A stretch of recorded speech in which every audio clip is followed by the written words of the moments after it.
agung, mempesona, dan berbudaya. Inilah 3 kata yang terlintas di benak saya ketika menjejakkan kaki di tanah para dewa. Keindahan alam yang mempesona seolah membawa saya ke alam tiada dua. Inilah Dieng dengan segala keistimewaannya. Saya akan membawa kalian menyingkap cahaya terang di balik pegunungan yang indah menjulang. Kami persembahkan Cahaya Lentera.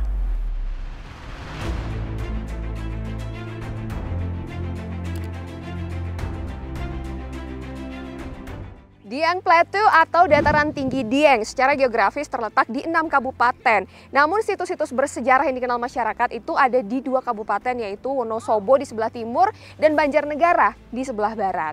Namun keindahan yang sedang kita nikmati saat ini bukan satu-satunya daya tarik dari Dieng. Kelahiran atau kehadiran anak-anak gimbal juga menjadi daya tarik tersendiri karena mereka dipercaya sebagai titisan para dewa.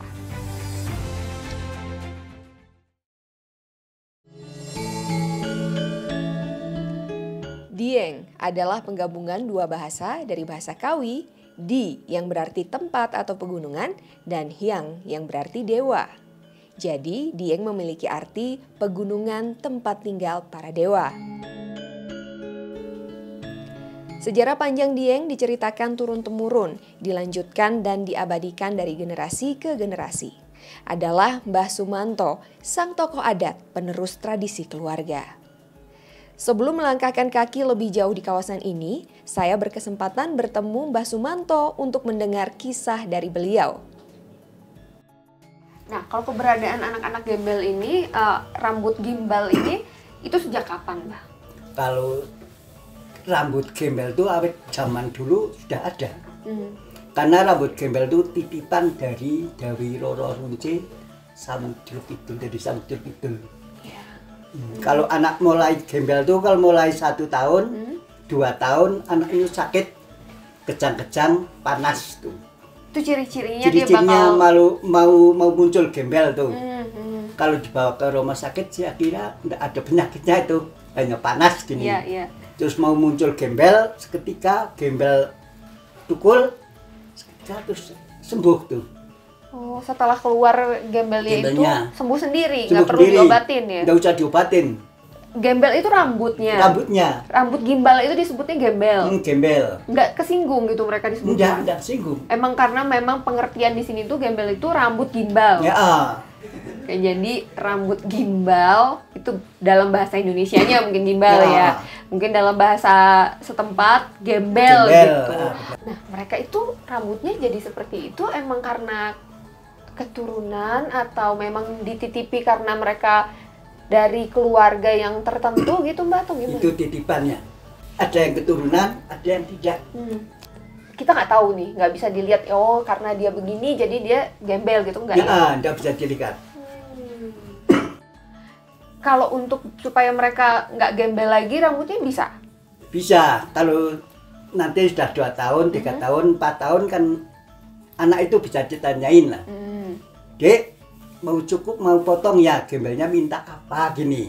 Umpama minta telur 3, ya harus telur 3, jangan telur 5. Telur harus 3, permintaan tuh harus dipenuhi sesuai sama permintaan mereka. Kalau permintaan itu mereka dapat inspirasinya gitu dari mana gitu permintaan itu? Itu yang minta gembelnya ya, saya kira ya.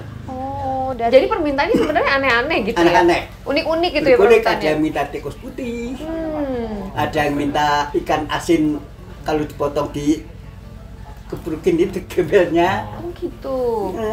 Kalau mau itu masuk sekolah kelas 1 SD atau TK itu mulai sendirinya itu malu mungkin minta potong itu sudah umur 5 tahunan lah. Sejauh ini memang belum ada penjelasan ilmiah mengenai fenomena anak gimbal Dieng. Memiliki keistimewaan tidak lantas menjauhkan anak-anak gimbal dari bangku sekolah. Sama seperti anak-anak pada umumnya, anak-anak gimbal tetap mendapatkan ruang dalam mengenyam pendidikan formal. Di SDN 1 Karangtengah, Kecamatan Batur ini, terdapat beberapa anak dengan rambut gimbal terdaftar bersekolah di sini. Kalau kita berbicara mengenai kawasan dataran tinggi Dieng, pasti salah satunya daya tariknya adalah anak-anak gimbal ini, Betul, ya Pak ya. betul. Kalau di sekolah ini ada berapa anak gimbal ya? Iya. Sekolah Kebetulan sekolahan di sini di Sekolah Dasar Negeri 1 Karangtengah, untuk kelas 3 ada 1 anak perempuan. Kebetulan tahun ini kelas 1 ada 3 anak.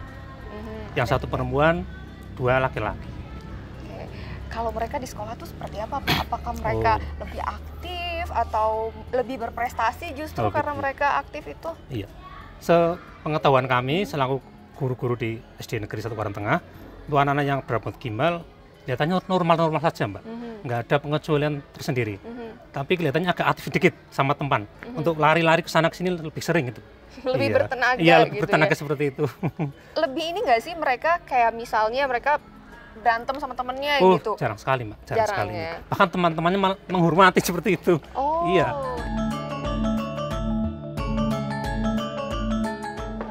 Assalamualaikum. Ya, Ibu, permisi. Ibu izin mau menyapa anak-anak, boleh? Boleh, monggo silahkan. Halo, semuanya selamat pagi. Lagi belajar apa? Belajar apa, Bu? Matematika. Lagi belajar matematika ya? Udah bisa menghitung 1 sampai 100 belum? Oh, hebat.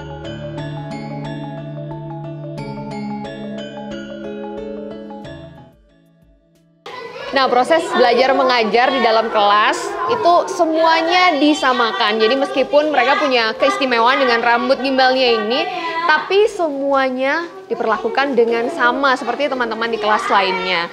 Ya kan, Rehan? Ayo dong semangat.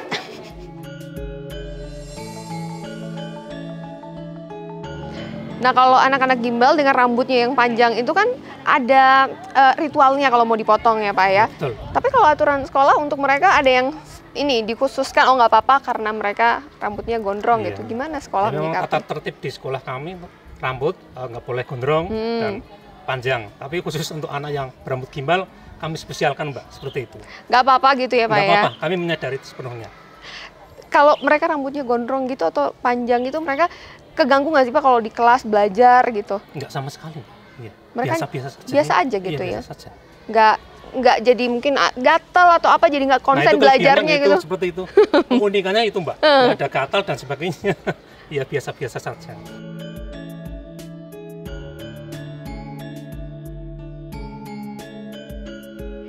Nah, tadi kita udah lihat ya kegiatan Rehan dan teman-temannya di sekolah belajar mengajarnya seperti apa, terutama di masa pandemi seperti sekarang ini. Tapi syukurnya mereka sudah semuanya vaksin, jadi pembelajaran tatap muka bisa kembali dilakukan.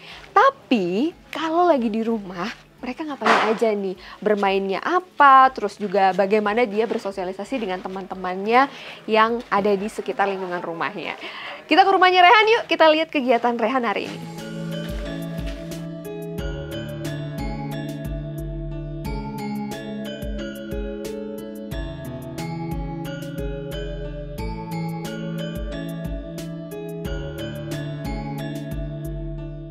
Kalau tadi kan kita udah lihat tuh kegiatan dia di sekolah, di rumah. Kalau sehari-harinya aktivitasnya di rumah apa aja tuh, Mas?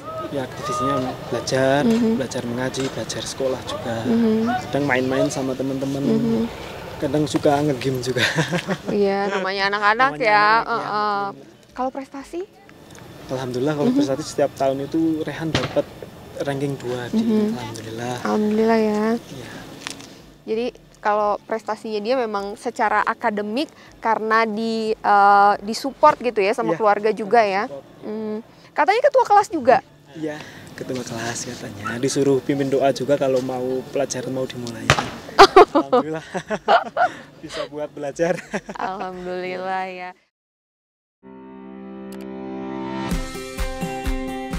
Untuk melengkapi perjalanan saya berkunjung ke Kabupaten Banjarnegara.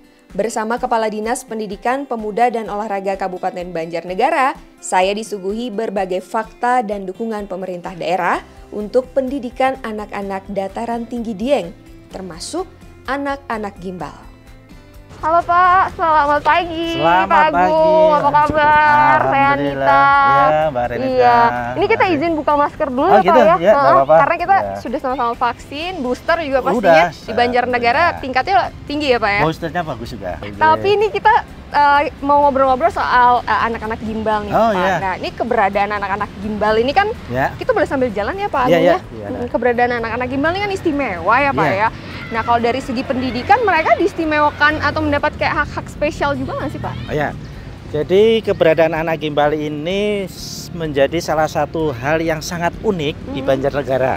Karena apa? Ini punya sejarah yang cukup panjang terkait dengan keberadaan yaitu pada waktu itu penyebaran agama Hindu di Dieng, dataran tinggi Dieng. Berarti ini Nah, ada hubungan dengan perkembangan agama gitu Iya, ya? waktu itu. Oke. Oke, nah, terkait dengan anak-anak gimbal ini, kita tetap memperlakukannya wajar saja, ya kan, seperti anak-anak yang biasa.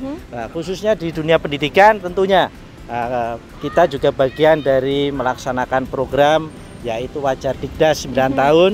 Nah, mereka juga tetap kita dorong, kita motivasi, mereka tetap harus sekolah. Sekolah 9 tahun Iya, wajib gitu betul, ya. iya. Nah, kalau kita berbicara tadi di awal Pak Agung sebut masalah pariwisata gitu ya. Iya. Nah, ini kan bisa dibilang kehadiran mereka nih karena spesial gitu ya, mereka ini jadi daya tarik pariwisata juga ya Pak ya? Iya, betul.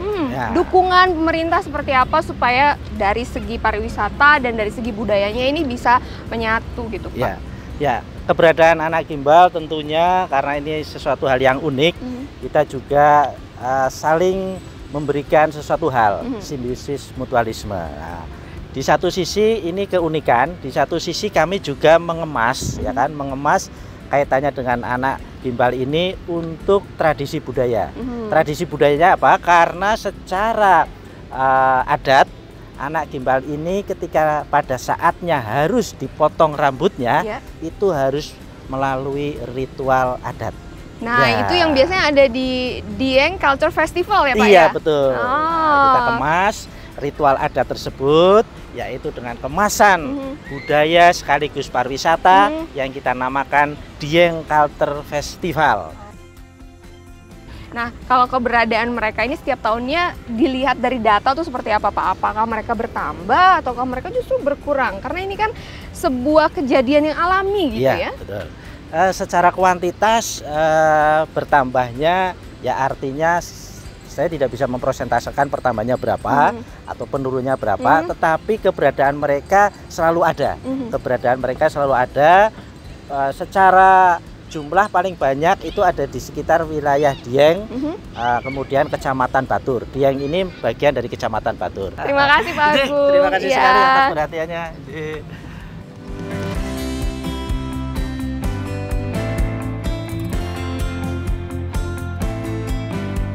Perjalanan saya di dataran tinggi Dieng menunjukkan pada kita semua bahwa pendidikan bisa didapatkan oleh semua lapisan masyarakat, termasuk anak-anak gimbal. Dan bahkan tidak sedikit dari mereka yang berprestasi dan juga menginspirasi kita semua.